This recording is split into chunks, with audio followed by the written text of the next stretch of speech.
What's up, MLP family? It's your boy Bravo Charlie, and I'm back with another video.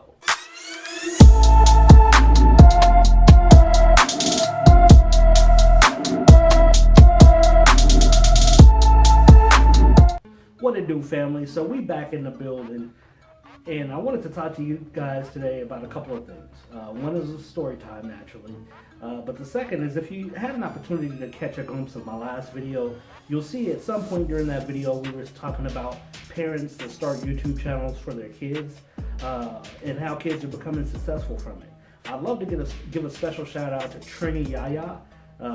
As you can see here, this little girl, man, she has so much content. She's so adorable, man. Her parents are doing a great thing with starting her YouTube channel. I'd say she has to be nowhere between 3 and 5. I'd say she's somewhere between 3 and 5 years old.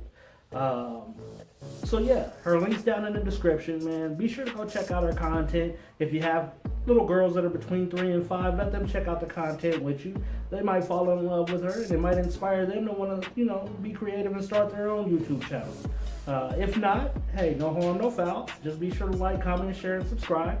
Also, if you're new to my channel, be sure to like, comment, share, and subscribe so that way YouTube can become a member of the MIP family. With that being said, guys, I wanted to talk to you today about my favorite job that I had and why they went out of business, or at least why they went out of business from my point of view. So I won't say any names, but I will say that it was a fun job, man. So let's get started. It was about 2015, 2014, somewhere like that when I started working with this employer. It was an internet company, and they serviced rural areas. So like if you live out in the sticks or in the countryside or anything like that, where you can't get traditional cable-based or landline-based internet, they provided internet that was, basically shot to you wirelessly from a tower.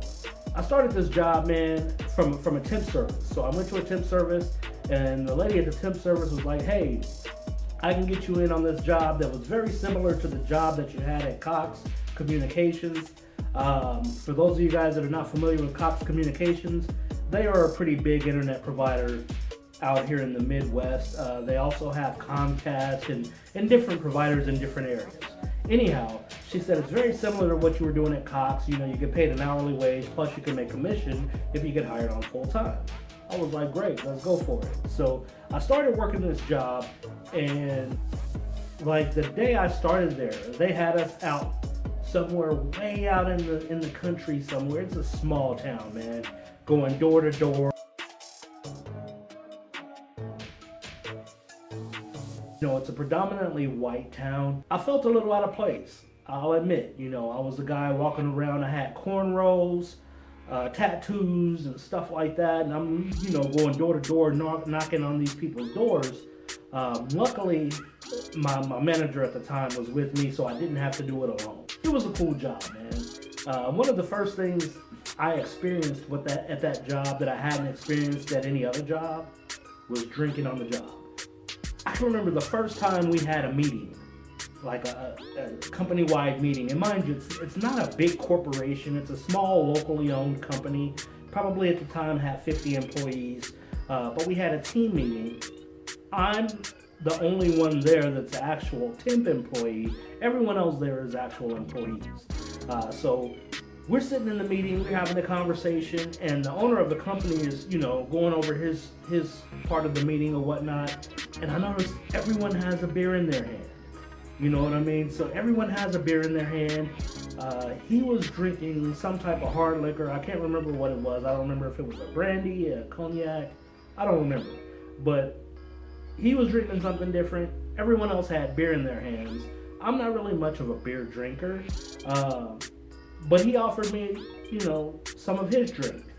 And me being the type of skeptical person that I am, I was wondering if that was a setup. So I didn't initially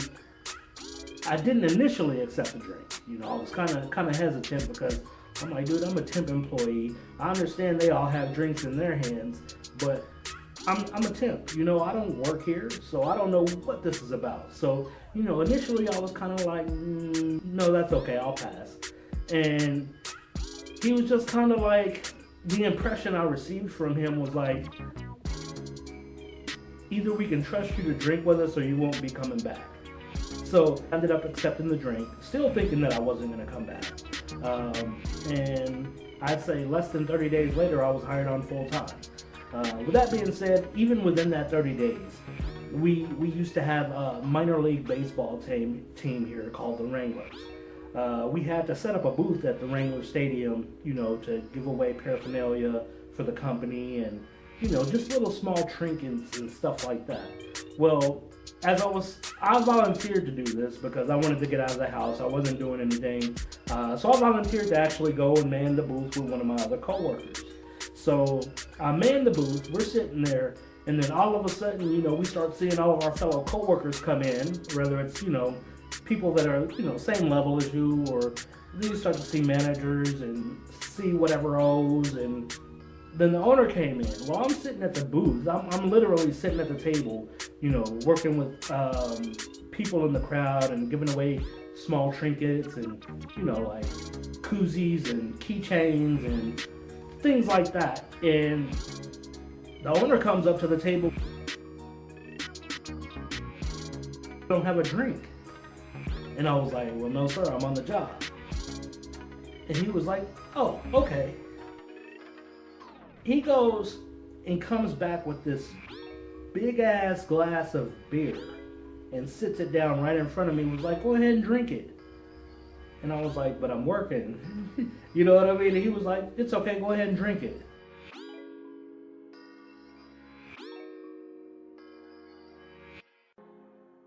Okay, so I drank the beer. Like I say, I'm not really a beer drinker, but I drank the beer. Anyhow, that's one part of the story. So that was cool because like you could drink on the job. You could literally have your liquor at your desk, in your file cabinet or whatever. And I mean, with common sense, you naturally don't want to go in and start drinking at 9 in the morning, but I'd say like around 3 o'clock in the afternoon, they don't care if you crack the bottle and start drinking or if you have a couple of beers. They don't care. It was a cool job. It was laid back. There was no micromanaging, no one always looking over your shoulder. It was just overall a cool job. Plus, I made some okay money there. Anyhow, my coworker and I, we were always researching other internet companies. Just to see what they were doing and see how they were handling their business. We noticed that in one of our primary areas that we serve, now mind you, prior to this, we've had to deal with internet companies coming into our area in the past. So that's not anything new. A new company launches, they come into your area, it's a competition, that's nothing new. But we noticed that in one of our primary areas, like where we served several rural areas, there was going to be a new internet company coming in. This internet company was going to be offering a lot faster speeds at a lot lesser rate. That means, the people would pay less for faster speeds. The thing that kind of annoyed me the most when I first got there, I'm not going to lie, is their prices. The company that I worked for, their prices for the speed of the internet you were getting was completely ridiculous. Completely ridiculous. I mean, you get 10 megabits of download speed. If you're if you're smart at all with internet or anything like that, and you know what 10 megabits of download speed is, then that's not very fast. That's not a lot of bandwidth. But you could get 10 megabits per second of download speeds. And I want to say that plan was close to $200 a month. They had a plan that was giving you 768 kilobits per second of download speeds and upload speeds.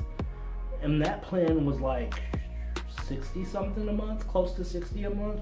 I mean, it was just ridiculous, man. It was ridiculous.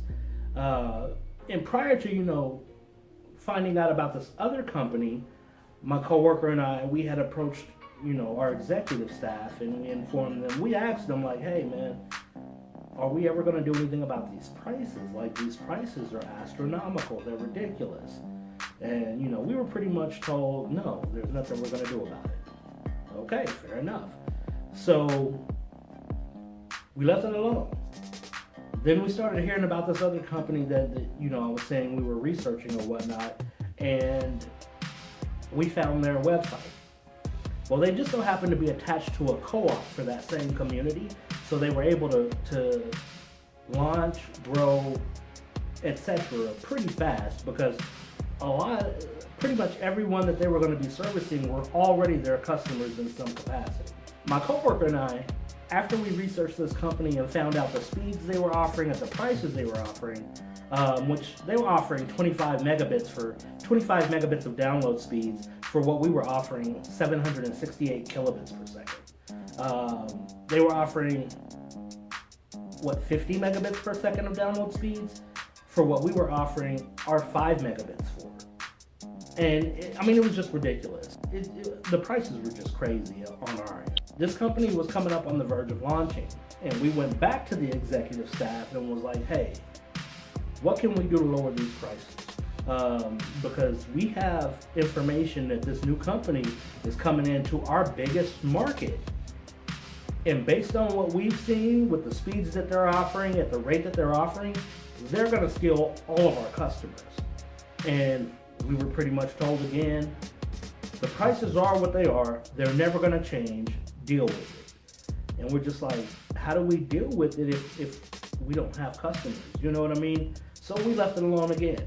We're counting down the days, my coworker and myself, because our executive staff had this big, bright idea that while this company was saying they were going to be able to offer this, they're never going to be able to support it. These people will never get the speeds that are advertised.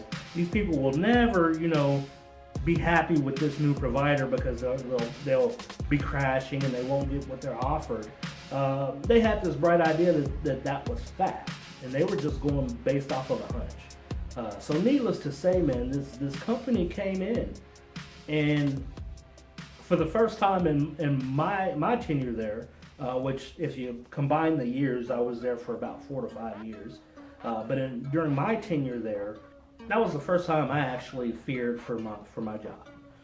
With that being said, man, this new company came in and they started plucking every single customer we had. And keep in mind, this was our biggest market.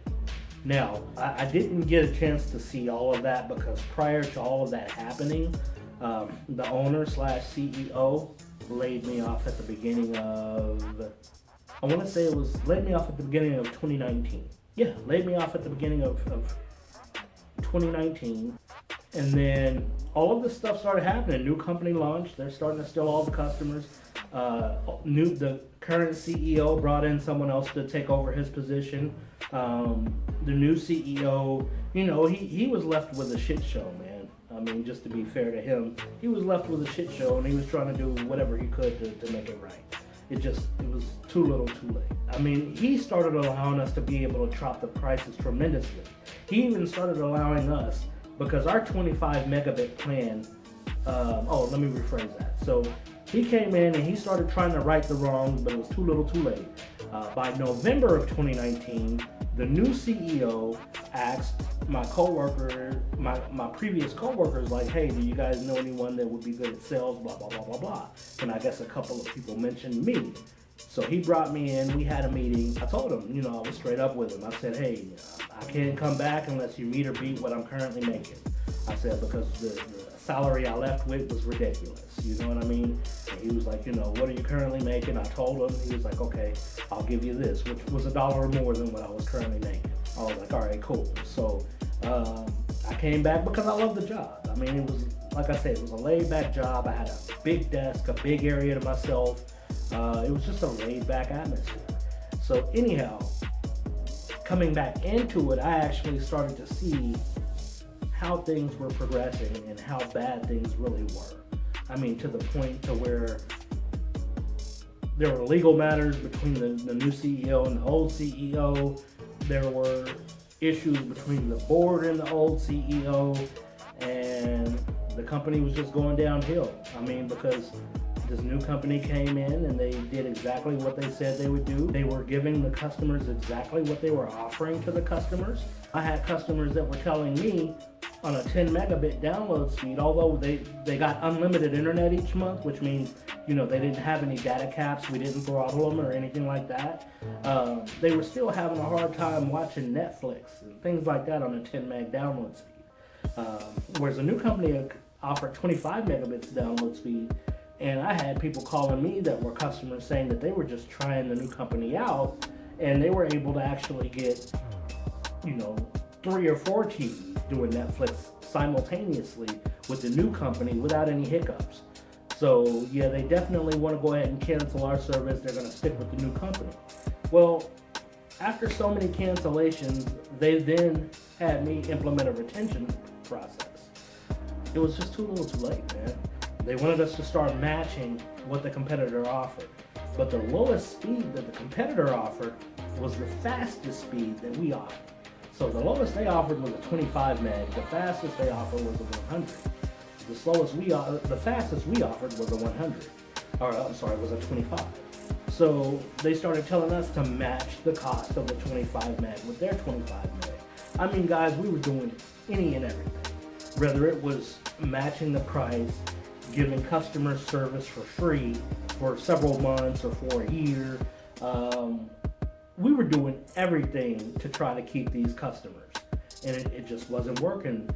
They started overloading the system, trying to compete, with this new provider that we couldn't deliver on what we were promising. We initially, our executives had the concept that they wouldn't be able to deliver on their promises when we turned out to be the ones that couldn't deliver on ours. So needless to say, man, with all of that going on, the company got in a bad place, man. They had to sell. It was unbelievable to me. I could see the stress on a lot of people going in there every day. It was just, the previous execs just didn't give a fuck. They were in it for the buck, you know what I mean? And with not caring, you guys, when I say, I don't even know why they were there, some of them, because we had executives walking around all day, walking around talking all day. You don't ever see them in their office. All you do is see them walking around with their coffee cup, talking to different departments all day. So it's like, what do you do? I'm probably could do your job better. At least I'd be sitting in my office, you know what I mean? But it's like you don't do anything but walk around with your coffee cup, sipping your coffee, talking to different departments all day. So anyhow, those same execs that kind of ran the company in the ground were ultimately let go by the new CEO. So by the time he had brought me back, I can honestly say there was only one executive still there from when I was there the first time. There was only one still there. Prior to my departure, there was like 4 or 5. You know what I mean? So by the time I came back, there was only one still left. But that guy, he was a good guy, and he does his work and he knows his shit. You know what I mean? I'll just give him credit where it's due. But we lost pretty much every customer we had that they could hit. We lost, hands down. The only ones we could keep are the ones that we caught in enough time to put in the contracts for either the discounted 25 meg rate, or they were given free service for a period of a year or 2 years, but they had to do a 1 year or 2 year contract. It just went bad, man. So with that being said, man, the company ended up going under. They had to sell. I'll never forget. It was New Year's 2020. New Year's came, and I took off the next couple of days after New Year's because I wanted to enjoy myself. I get a call the Friday after New Year's saying, "Hey, we're gonna have to let you go.